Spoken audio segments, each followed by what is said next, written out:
Parte 2. Aprendendo a ler. Por onde começar? Uma Bíblia aberta diante de nós pode despertar uma pergunta simples: por onde devo começar? Embora não exista uma única maneira de ler toda a Bíblia, para quem está começando pode ser útil iniciar pelos Evangelhos. Eles nos apresentam diretamente a Jesus Cristo, sua vida, seus ensinamentos, seus relacionamentos, seus milagres, sua morte e sua ressurreição. Por essa razão, nosso plano de leitura começará pelo Evangelho de João. Começar por João não significa que os outros livros da Bíblia sejam menos importantes. Significa apenas que estamos escolhendo uma porta de entrada. João apresenta Jesus de maneira profunda e, ao mesmo tempo, oferece ao novo leitor uma oportunidade de começar a conhecer a pessoa que ocupa o centro da fé cristã. Depois de João, seguiremos pelos evangelhos de Mateus, Lucas e Marcos, e posteriormente por Atos dos Apóstolos. Ao longo dessa jornada, o leitor poderá perceber que os evangelhos apresentam perspectivas diferentes sobre a vida e o ministério de Jesus, e que Atos continua a narrativa mostrando a expansão da mensagem cristã após sua ressurreição e ascensão. Mas existe algo ainda mais importante do que decidir por onde começar: decidir como começar. E é aqui que retomamos um princípio que acompanhará toda a nossa jornada. Não começamos com a nossa inteligência. Não começamos com a nossa opinião. Não começamos procurando aquilo que queremos encontrar. Começamos dizendo: Pai, ensina-me. Como ler um capítulo? Quando começamos a ler a Bíblia, pode surgir a tentação de procurar imediatamente uma frase que nos impressione.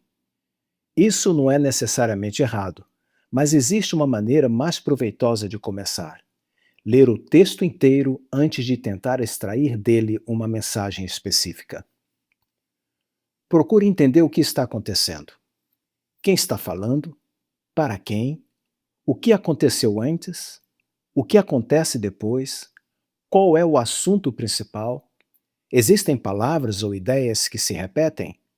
Há uma mudança de personagem, de lugar ou de situação?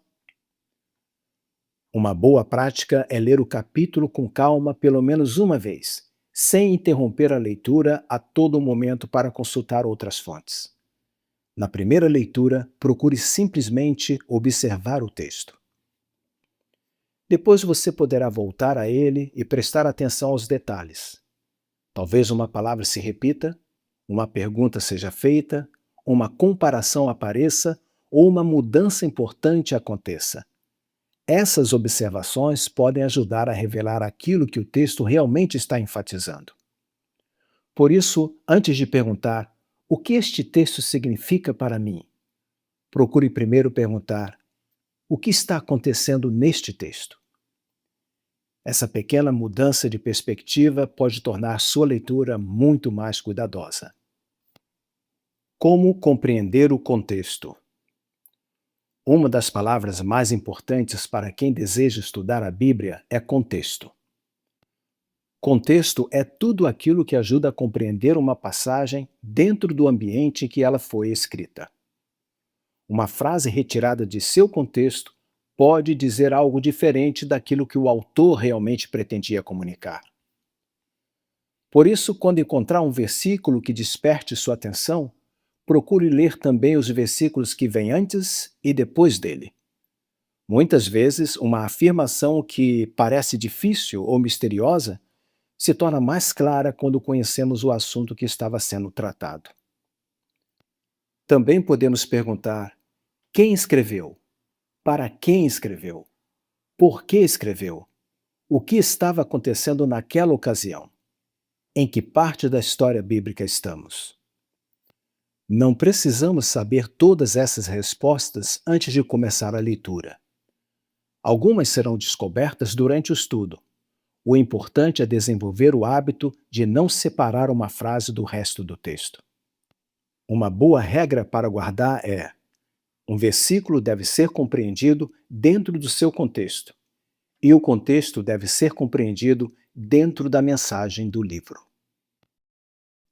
Como lidar com palavras e passagens difíceis?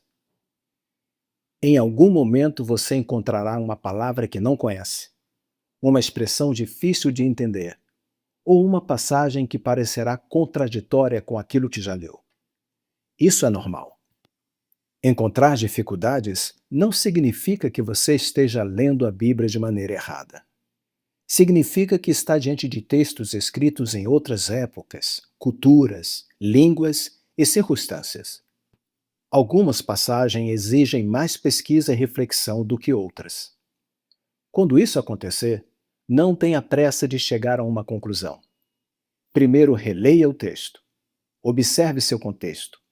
Verifique se outras traduções utilizam palavras diferentes. Procure descobrir o significado de termos desconhecidos. Consulte uma ferramenta de referência confiável e compare sua compreensão com aquilo que outros estudiosos têm observado. Também é importante aprender a dizer: ainda não entendi. Essa pode ser uma atitude muito mais sábia do que assumir uma interpretação simplesmente porque ela parece satisfatória. E quando uma passagem continuar difícil, mesmo depois de pesquisada, podemos voltar ao princípio que orienta nossa leitura. Pai, ensina-me. Nem toda pergunta precisa ser respondida imediatamente. Algumas delas nos acompanharão por algum tempo e poderão ser esclarecidas à medida que conhecemos melhor as Escrituras. Como utilizar ferramentas de consulta? Estudar a Bíblia não significa depender apenas daquilo que conseguimos compreender sozinhos. Deus nos deu inteligência, capacidade de pesquisa e também nos permite aprender com pessoas que dedicaram tempo ao estudo das Escrituras. Por isso, podemos utilizar algumas ferramentas para ampliar nossa compreensão. Um dicionário bíblico pode ajudar quando encontramos uma palavra, pessoa, lugar ou conceito desconhecido. Uma concordância bíblica pode mostrar onde determinada palavra ou tema aparece em outros lugares das Escrituras. Uma Bíblia com referências cruzadas pode indicar passagens relacionadas aos textos que estamos lendo. Comentários e materiais de introdução bíblica também podem ajudar a compreender o contexto histórico e literário. Hoje, muitas dessas ferramentas estão disponíveis gratuitamente ou de maneira acessível na internet. Mais adiante, apresentaremos algumas fontes que podem ser utilizadas por quem está começando. Mas existe um princípio importante. As ferramentas devem nos ajudar a compreender o texto, não substituir o texto. Primeiro lemos, depois observamos, procuramos compreender o contexto. Só então recorremos às ferramentas para esclarecer, aprofundar ou confirmar nossa compreensão. E mesmo quando utilizamos excelentes recursos, devemos continuar perguntando: o que o texto realmente diz? Essa pergunta nos protege de simplesmente aceitar a primeira explicação que encontramos.